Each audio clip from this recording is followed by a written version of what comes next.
Hello बच्चों, नमस्कार। कैसे हैं आप सब लोग? उम्मीद है शानदार, जिंदाबाद, जबरदस्त होंगे। बच्चों, सीआरपीएफ की मैं कहूंगा भारी भरकम वैकेंसीज, क्योंकि ऐसा मानते हैं कि सीआईएसएफ, बीएसएफ या और भी इनमें जो एसएसबी वगैरह होती है या आईटीबीपी होती है, इन सब में हेड कांस्टेबल की वैकेंसीज निकलती है। लेकिन इन सब में सबसे बड़ा विभाग कौन सा है? तो मैं कहूंगा कि वो सीआरपीएफ है, जिसमें सबसे ज्यादा स्ट्रेंथ है जवानों की। और जहां जवान सबसे ज्यादा होंगे, यानी जहां जीडी जनरल ड्यूटी वाले कांस्टेबल्स ज्यादा होंगे या जिसकी स्ट्रेंथ ज्यादा होगी, वहां जाहिर सी बात है हेड कांस्टेबल मिनिस्ट्रियल वाले और एएसआई स्टेनो वालों, उनकी बहुत ज्यादा स्ट्रेंथ की जरूरत पड़ती है। हमने सीआईएसएफ में भी देखी है भर्ती, हमने बीएसएफ में भी देखी, और ये हाल फिलहाल में निकली भी है। और बच्चों, उनमें इतनी वैकेंसीज नहीं थी, इनमें उससे जस्ट डबल वैकेंसीज हैं। और सबसे अच्छी बात है कि तीनों की वैकेंसीज एक साल ही आई हैं, यानी 2022 में तीनों की वैकेंसीज आ गई। और नहीं तो ये 3-3 4-4 साल में वैकेंसीज देखने को मिलती हैं।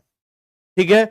और बेटा, जैसे आप सीएचएसएल की तैयारी करते हैं या आप और किसी क्लर्क लेवल के एग्जाम की तैयारी करते हैं, उन सबसे इसमें बहुत आसान कंपटीशन इसलिए है क्योंकि सीएचएसएल में जाते हैं 40 लाख फॉर्म और वही सब कुछ सिलेबस है।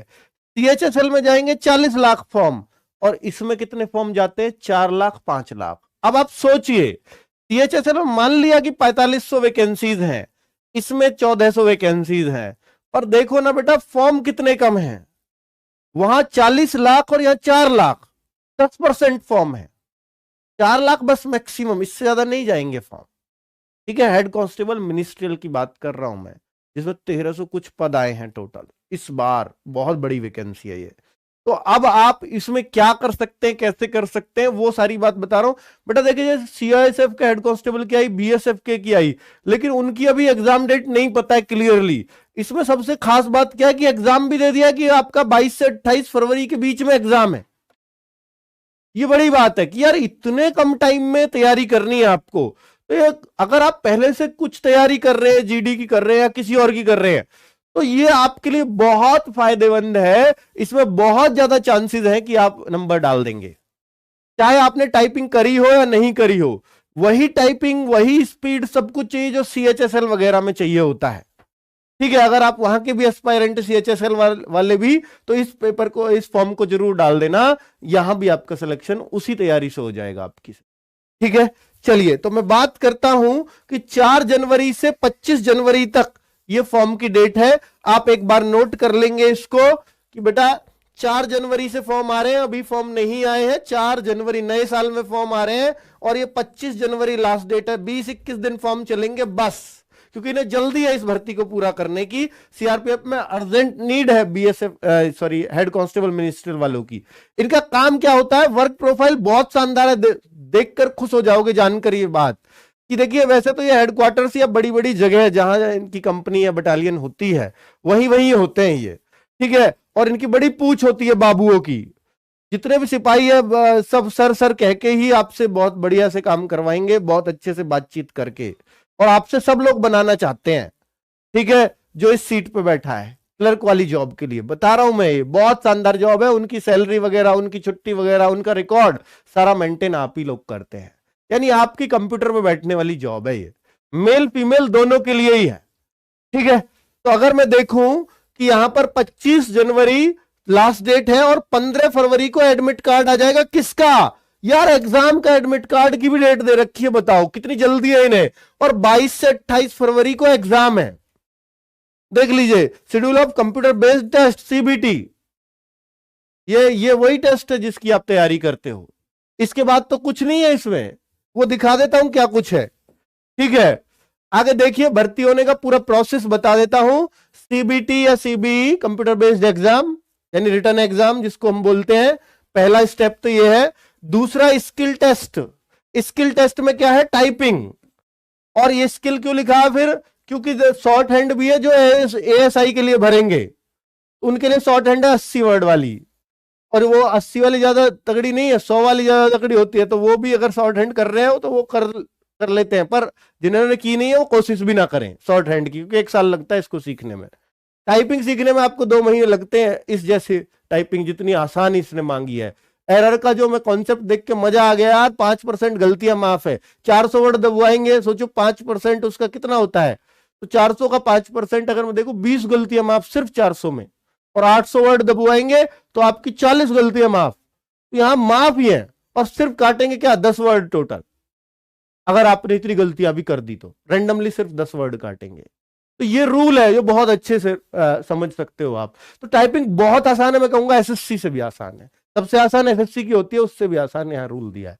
तो टाइपिंग आप जान लीजिएगा कि भैया इसमें पहला स्टेप ये है, दूसरा टाइपिंग जो अभी दे रखा है, इनको ये इंटरचेंज भी कर सकते हैं, जैसे अभी हाल ही में किया भी है बीएसएफ में, ठीक है। ये पीएसटी ऊपर करवा सकते हैं, सबसे ऊपर भी करवा सकते हैं, पर अब तो ये एग्जाम डेट क्लियर है इसलिए सबसे ऊपर ये नहीं होगा, पर वहां किया गया था ऐसा, अभी हाल फिलहाल में कौन सी में, बीएसएफ में हुआ है, ठीक है। दिया ये था पहले, करवा दिया ये, पर वहां डेट नहीं थी फिक्स, यहां डेट है। तो बच्चों सबसे पहले फिजिकल स्टैंडर्ड पहले एग्जाम है, दूसरे पर टाइपिंग है, तीसरे पर पीएसटी है, फिजिकल स्टैंडर्ड टेस्ट। इसमें रनिंग नहीं है, सिर्फ हाइट है और चेस्ट है। लड़कियों की चेस्ट भी नहीं है, सिर्फ हाइट है। हाइट कितनी है सर, वो अभी बताऊंगा विस्तार से। डॉक्यूमेंट वेरिफिकेशन है, यानी आप 12th भरते हो ना, तो ज्यादा बैरिस्टर बनने की जरूरत नहीं है इसमें। 12th हो तो 12th भर दो सिंपल, ग्रेजुएशन कर रहे हो कभी सेकंड ईयर भी लिखा हो वहां, नहीं जरूरत नहीं है, सिर्फ 12th पास आउट हो, पूरी कंप्लीट ग्रेजुएशन है तो भर दीजिए, कोई नुकसान भी नहीं होना, ठीक है। पर पूरा कंप्लीट होने चाहिए डॉक्यूमेंट्स 25 जनवरी से पहले आपके, ठीक है। और सबसे बड़ी बात, एक डॉक्यूमेंट है इसमें जो सबसे ज्यादा दिक्कत करता है, ओबीसी का कास्ट सर्टिफिकेट, ये सब में ही दिक्कत करता है बच्चों। इसको बनवा लेना, 25 जनवरी से पहला होना चाहिए आपके पास। कितना पुराना है ये तो बताया नहीं, लेकिन 3 साल का मांगा है अभी बीएसएफ में कि लेटेस्ट 3 साल का ही होना चाहिए। तो अगर आप देख लें कि 25 जनवरी 2022 से हिसाब लगा करके, तो 23 से हिसाब लगा करके कि आपका 20-25 यानी जनवरी 2020 के अगर पहले का बना हुआ है तो आप नया बनवा लो। जनवरी 2020 से अगर पहला बना हुआ है 2019 का 2018 का तो नया बनवा लो आप, वरना वो निकाल देंगे। हालांकि लास्ट दी नहीं है 3 साल का पुराना, पर अब बीएसएफ में यही किया है उन्होंने। तो 25 जनवरी 2023 से पहले पहले बनवा लेना, इसके बाद बनेगा तो ये कह रहे हैं हम जनरल में डाल देंगे आपको, ठीक है। बाकी ऐसे, और ये ऑल इंडिया का होना चाहिए, ये कंडीशन है ऑल इंडिया का, ठीक है। नॉन क्रीम लेयर लिखा होना चाहिए, ठीक है, बहुत बढ़िया। और अगर देखिए तो बच्चों कुल मिलाकर के ऑल इंडिया का सर्टिफिकेट चाहिए। एससी का भी ऑल इंडिया का बनता हो तो बनवा लेना, जिस तहसील से नहीं बनता चल जाएगा, टेंशन मत लो। तो ये डीवी में मैंने बता दिया मेन रोल, पीएसटी के बारे में अभी डिटेल में बताऊंगा, डीवी बता चुका हूं आपको, बाकी और किसी में दिक्कत नहीं होती। डीएमई और आरएमई, ईडब्ल्यूएस भी बनवा लेना तहसील से, ठीक है, इसी डेट के, वो तो 1 साल का ही बना हुआ होना चाहिए अंदर फाइनेंशियल ईयर का।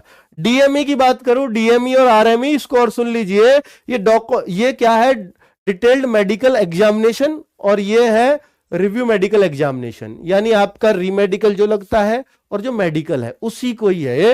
रीमेडिकल मिल जाए तो फिर दोबारा से भी होगा मेडिकल, ऐसी बात नहीं है, ठीक है। तो ये तो सबका ही होता है। तो मेन काम क्या है यार, टेस्ट है या टाइपिंग है, और तीसरा फिजिकल में कुछ होना नहीं है बच्चों, सिर्फ हाइट नपनी है, चेस्ट नपनी है। तो ये तो टेंशन वाली बात है नहीं। आगे बात कर लेता हूं वैकेंसीज कितनी है, तो आप एक बार देख लीजिएगा, 1315 वैकेंसीज है मिनिस्ट्रियल की, और 143 वैकेंसीज है एएसआई की। ये वो है जो शॉर्ट हैंड स्टेनो की तैयारी करते हैं, ठीक है। आगे बात कर ले कि इनमें लेवल 5 शॉर्ट हैंड है एएसआई, और हेड कांस्टेबल मिनिस्ट्रियल वाला ये लेवल 4 है। टाइपिंग आप 1.5 महीने में सीख जाओगे, मेरी गारंटी है। दिन में 3 टाइम करना, बस आधे घंटे। तो टेस्ट देके कर लेना टाइपिंग की तैयारी, आराम से आपको 1.5 से 2 महीने मिल जाएंगे, 1.5 से 2 महीना आराम से मिल जाएंगे। आप टाइपिंग उस दिन से भी शुरू करोगे तो आपका ये टेस्ट निकल जाएगा, ठीक है। और आप अगर जीडी की तैयारी कर रहे हो तो निश्चित तौर पे टेस्ट भी आपका निकलेगा, आप जीडी में ही लगे रहो अपने में, कोई दिक्कत नहीं है। क्योंकि क्या है एग्जाम में, मैं अभी आपको बता रहा हूं। एज लिमिट 18 से 25 तक है, 18 से 25 तक है बच्चों। और ये तारीख दे दिया उन्होंने कि 26 जनवरी 1998 से पहले का और 25 जनवरी 2005 से बाद का ना हो, यानी 2005 के बच्चे भी लिए हैं पर 25 दिन के पहले, ठीक है, 2005 में और कोई नहीं आएगा। लेकिन अगर आप ओबीसी में हो तो इसको 95 कर लो, अगर आप SC ST हो तो इसे 93 कर लेना बस, ठीक है। जनरल के लिए ये डेट है। चलो तो बच्चों, और एजुकेशन साफ साफ दिया 10+2, और डिप्लोमा अगर कोई कर रखा है 2 या 3 साल का, वो नहीं मान्य होगा 10th करने के बाद, ठीक है। 10th करने के बाद डिप्लोमा कर लिया, 12th किया नहीं है तो 12th में नहीं माना जाएगा, ये साफ मना किया हुआ है, ठीक है बच्चों। क्लियर है सारी चीजें, किसमें कितनी पोस्ट है आपको सब दिख रही है, बिल्कुल दिख रही है। चलिए सर आगे बात करते हैं एज की। तो बेटा एज मैंने डिटेल में आपको बता ही चुका हूं, अलग अलग बताने की कोई जरूरत भी नहीं है। अगर फिर भी कोई कंफ्यूजन आपको लगता है तो हमारा सुबह 9 बजे से शाम के 6 बजे तक ये नंबर है, तो इस पर आप कॉल करके पता कर सकते हो, हमारी टीम इसमें आपको जवाब दे देगी, ठीक है बच्चों। चलिए इतनी हेल्प हम आपकी कर देंगे। और बेटा ये वही सब दिया है कि 3 साल की 5 साल की किसको छूट मिलेगी, वो मैं बता चुका हूं। एक्स सर्विसमैन का पता ही होता है उनको कि किस तरीके से उनको छूट मिलेगी। आगे बात कर लेता हूं एग्जाम का मॉड्यूल। एग्जाम में क्या क्या आएगा एक बार ध्यान दे लीजिएगा सभी लोग। 100 नंबर का पेपर है, 100 क्वेश्चन का पेपर है, ऑब्जेक्टिव टाइप पेपर होगा। दिखाई तो दे रहा है ना बच्चों सबको साफ साफ। और यहां देखना कि ये 22 से 28 फरवरी 2023 साफ साफ डेट लिख दिया है। कई सारे बच्चों का ये CHSL से डेट टकराएगी बच्चों, कि एक दिन का भी पड़ेगा बहुत सारे बच्चों का। हिंदी लैंग्वेज और इंग्लिश लैंग्वेज में से कोई सी एक है, लो ये टेंशन भी खत्म हो गई। यानी जो SSC GD में है सेम, हिंदी या इंग्लिश में से कोई एक सब्जेक्ट आएगा, लेकिन हिंदी GD वाली नहीं आएगी। हिंदी इसमें हो सकती है संधि समास में पूछे जाए, यह थोड़ा सा एक्स्ट्रा पढ़ना पड़ेगा, जैसे यूपी पुलिस वाली हिंदी है। क्योंकि बच्चों यही चीज BSF में है और यही चीज CISF में है, लेकिन CISF में और इसमें हिंदी खोली नहीं है सिलेबस में, लेकिन BSF वाले में खोल रखी है।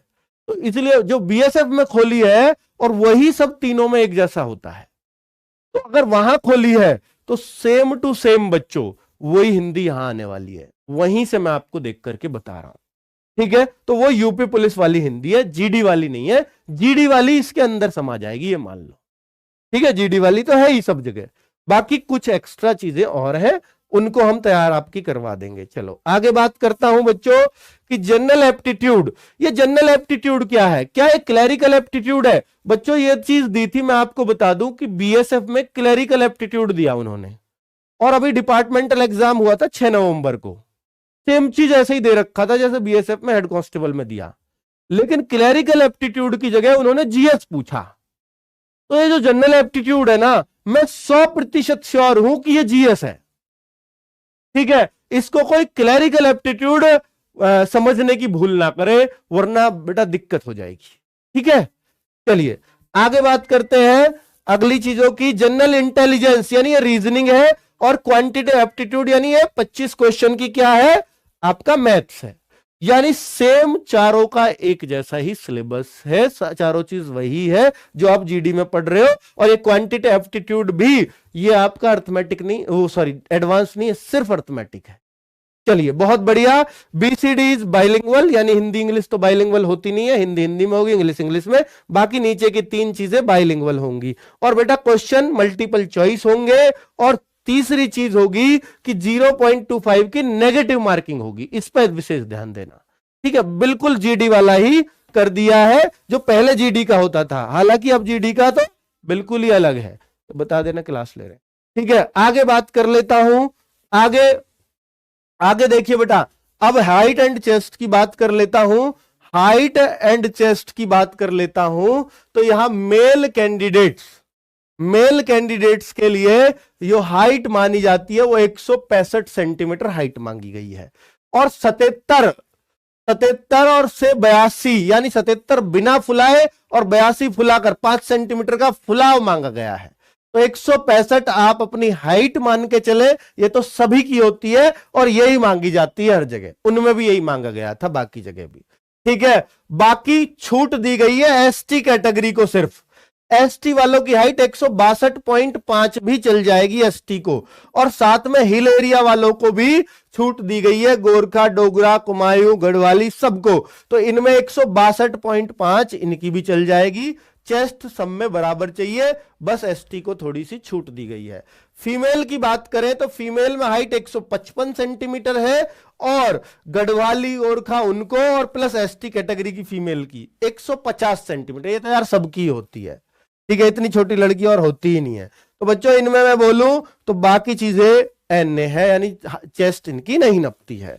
आगे बात कर लेते हैं बच्चों, आगे और चीजों की बात कर रहे हैं। स्किल टेस्ट ये मैं आपको बता भी चुका हूं, फिर बता रहा हूं। 80 WPM तो बच्चों शॉर्ट हैंड है। 80 WPM क्या है? Short hand. ये एएसआई के लिए है।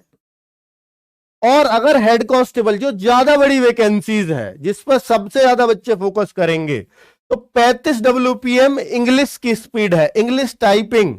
अगर आप हिंदी भी, इंग्लिश बिल्कुल नहीं आती ना आपको, तो ये जरूरी नहीं है कि आप टाइपिंग भी बहुत देर में सीखोगे इंग्लिश की, आपको इंग्लिश टाइपिंग ही आसान पड़ेगी। तो अगर आपको चुनना पड़े ना फॉर्म में कि हिंदी टाइपिंग या इंग्लिश, और अभी आपने बिल्कुल नहीं सीखी है, तो आप इंग्लिश चुनना मेरे कहने से। तो 35 WPM इंग्लिश की टाइपिंग है, 30 WPM हिंदी की है, और हिंदी का फॉन्ट दिया है मंगल फॉन्ट। ठीक है बच्चों, मंगल फॉन्ट पे हिंदी की टाइपिंग होगी, इंग्लिश में कोई फॉन्ट वॉन्ट की जरूरत नहीं होती, और ये कंप्यूटर से ही होगी, पेज नहीं दिया जाएगा आपको, कंप्यूटर से ही देख करके सॉफ्टवेयर से आपको टाइप करना है, वही ज्यादा आसान है। आगे बात कर लेता हूं, लास्ट बात है कि एग्जामिनेशन सेंटर आपको 3 चुनने हैं, 3 चुनने हैं अपने फॉर्म के टाइम पर। जैसे उत्तर प्रदेश की मैं बात करूं तो उत्तर प्रदेश में ये सारे एग्जाम सेंटर उत्तर प्रदेश के, ऐसे हर राज्य के बना रखे हैं इन्होंने। आगरा, अलीगढ़, अयोध्या, गोंडा, गोरखपुर, झांसी, कानपुर, गाजियाबाद, मेरठ, नोएडा, बरेली, लखनऊ, मथुरा, मुरादाबाद, मुजफ्फरनगर, प्रतापगढ़, प्रयागराज, सीतापुर, वाराणसी, ये यूपी के हैं इतने सारे। तो ऐसे हर राज्य के इन्होंने बनाए हुए हैं। ठीक है, तो अपने हिसाब से, अपनी चॉइस के हिसाब से एग्जामिनेशन सेंटर चुन सकते हो, वहीं आपका एग्जाम हो जाएगा। ठीक है बच्चों, बाकी ये पोस्टिंग जो है ऑल इंडिया है, जो मेरिट लगेगी वो स्टेट वाइज नहीं लगेगी, ऑल इंडिया बेसिस पर एक ही मेरिट लगेगी। यानी ओबीसी की सिर्फ एक मेरिट है पूरे की, जनरल की एक मेरिट है, तो ऑल इंडिया बेसिस की मेरिट है बच्चों। और बच्चों हाँ, सबसे बड़ी बात, बहुत सारे बच्चे पूछ रहे हैं सर इसके लिए बैच, कोई बैच आएगा क्या? तो आप सुन लीजिए बच्चों, क्या इसके लिए कोई बैच आएगा? तो बेटा हम बैच लेकर के आ रहे हैं इसके लिए, निशान बैच। ठीक है, निशान बैच लेकर के आ रहे हैं, और ये आपके लिए पूरी तरह से, अगर हेड कांस्टेबल पे डिपेंड होने वाले हो तो ये बैच आपके लिए काम करेगा। और ये हम डेडिकेटेड रहेंगे कि आपको, जैसे हमने जीडी में भी 2 महीने में कोर्स खत्म कराया और बहुत अच्छे से, तो हम कोशिश करेंगे इसमें भी आपका 2 माह के अंदर कोर्स खत्म कराएं। ठीक है बच्चों, क्योंकि और ये कब से आएगा? अगर आएगा तो बेटा इसकी मैं कल डिटेल बना के आपको बता दूंगा, और इसकी जो क्लासेस हैं वो हम 2 या 3 जनवरी से शुरू कर देंगे, क्योंकि ज्यादा टाइम इसमें बचा नहीं है। 4 से आपके फॉर्म है, 25 तक फॉर्म भरे जाएंगे, 1 महीने बाद एग्जाम है, तो फॉर्म के बाद तो शुरू कर नहीं सकते, पहले ही शुरू करना पड़ेगा। ठीक है, क्लियर है बच्चों? तो फोटो अपलोड, हाँ वो होगा सब कुछ, फोटो पे डेट वेट का अभी किसी तरह का कोई मेंशन नहीं है नोटिफिकेशन में, तो अगर मेंशन नहीं होता है तो आप फॉर्म पे फोटो पे डालो या मत डालो, कोई फर्क नहीं पड़ता। ठीक है, चलिए, एनसीसी के मार्क्स का कोई जिक्र नहीं है बच्चों। ठीक है, ओके, नमस्कार, धन्यवाद।